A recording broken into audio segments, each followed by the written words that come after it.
முயல் மற்றும் ஒரு ஆமை வாழ்ந்து வந்தன. முயல் மிகவும் வேகமானது மற்றும் தனது வேகத்தை பற்றி எப்போதும் பெருமையாக பேசும்.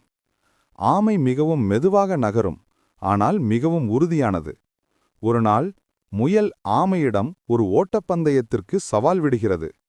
ஆமை சவாலை ஏற்றுக்கொள்கிறது. பந்தயம் தொடங்குகிறது. முயல் மின்னல் வேகத்தில் ஓடுகிறது. அது வெகு தூரம் சென்றுவிட்டது. திரும்பி பார்த்தால் ஆமையை காணவில்லை. முயல் மிகவும் சோர்வடைந்து விட்டது. அதனால் ஒரு மரத்தடியில் தூங்க முடிவெடுத்தது. ஆமை வரை இன்னும் நீண்ட நேரமாகும் என்று நினைத்தது. ஆமை மெதுவாகவும் நிலையாகவும் நடந்து கொண்டிருந்தது. ஒருபோதும் ஓய்வெடுக்கவில்லை. முயல் தூங்கி எழுந்து பார்த்தபோது ஆமை கிட்டத்தட்ட இலக்கை அடைந்து விட்டது. முயல் வேகமாக ஓடியது, ஆனால் அது மிகவும் தாமதமாகிவிட்டது. ஆமை பந்தயத்தை வென்றது.